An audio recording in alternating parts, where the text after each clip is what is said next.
2022, what a real estate market that was. Am I right? Last year, I predicted buyer fatigue, a hike in interest rates, and even warned multiple times of false appreciation. If you've seen my videos before, you know that I'm Keith Walker, coming to you from Lake Tahoe today. I run a real estate team for Intero, part of Berkshire Hathaway, in the hotbed of Silicon Valley, California, one of the most expensive and unique real estate markets in the world. Now, let's use my psychic powers and consult my crystal ball to tell you exactly what is going to happen in 2023 in our local market. Who the heck am I kidding? There's no predicting this year. Exactly. Homer's reaction is spot on. However, I can share a few projections and guide you as to the couple of paths we're probably on course for this year.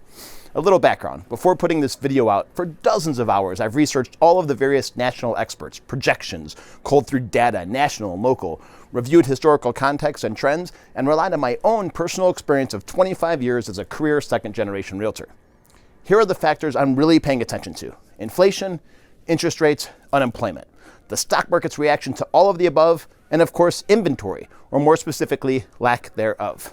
Inflation is the true overall defining factor of the market right now.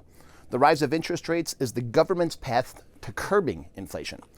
Take a look at this graph. In 2022, we saw an unprecedented rate hike, which cooled buyer activity massively, while also seeing newly available inventory come to a near screeching halt. Once the Feds feel they've gotten the runaway inflation better under control, they will continue to reduce the rates. Just a few months ago, the Feds plainly stated that they are willing to overhike the rates to get things under control and then readjust later. You want an expert tip? Follow the 10-year Treasury note to get a good feel where the interest rates are heading in the near future.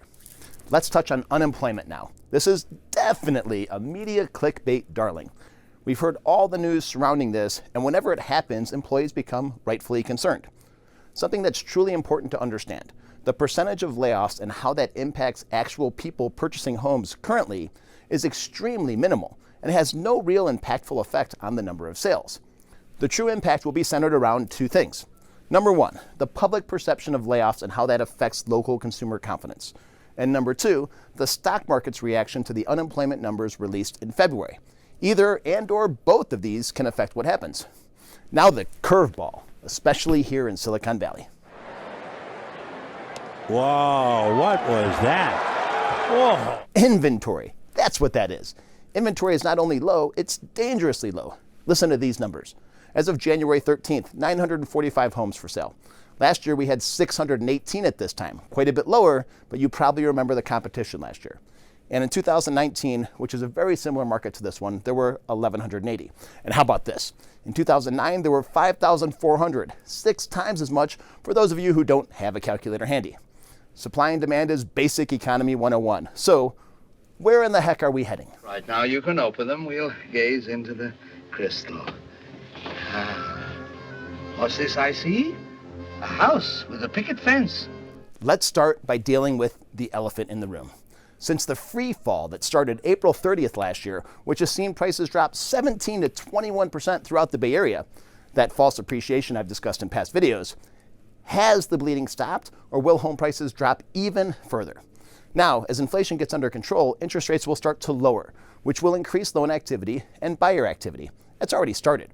As a matter of fact, this past weekend we experienced 120 visitors and 1 open house. Here are the 2 scenarios I can realistically see our market traveling this year. Yeah, let's do it. I'm pumped. Scenario number 1. We don't get as strong as a grasp on inflation as we hope, interest rates stay up, and the stock market has a significant negative reaction to the unemployment numbers and recession fear.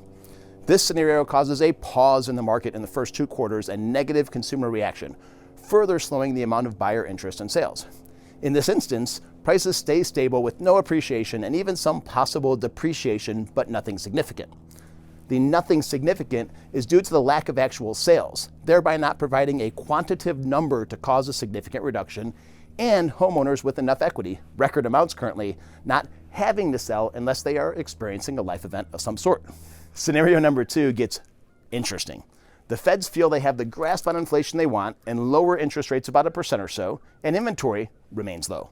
On top of that, home buyers get used to the new norm of interest rates and continue to jump back into the market after the third and fourth quarter pause in 2022. By the way, most people that wanted to buy and held off still want to buy. That takes us back to supply and demand. Buyers' interest far exceeds inventory and multiple offers commence, also already happening. Thankfully, most buyers don't have that short of a memory and remember the ridiculousness of last spring, homes selling 20% over asking prices in some instances. Homes sell quickly for market value, or slightly higher, but once again, with no contingencies. In this scenario, we start to see appreciation again, but you should expect it to stay relatively moderate. One caveat: if inventory stays dangerously low and buyer interest continues to build, we could return to the hectic Silicon Valley pace that we're all aware of.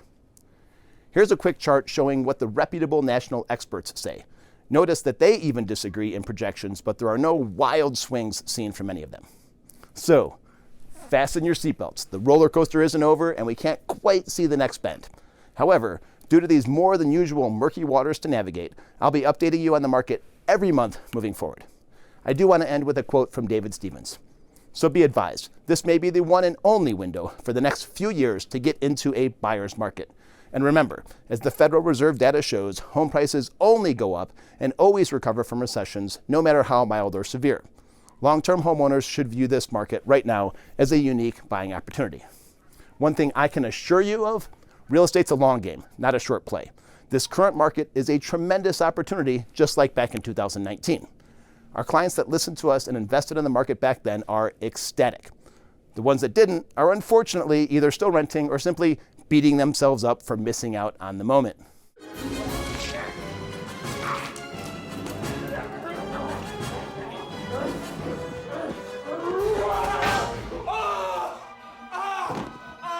By the way, this is actually a normal market, so just relax and don't be that guy.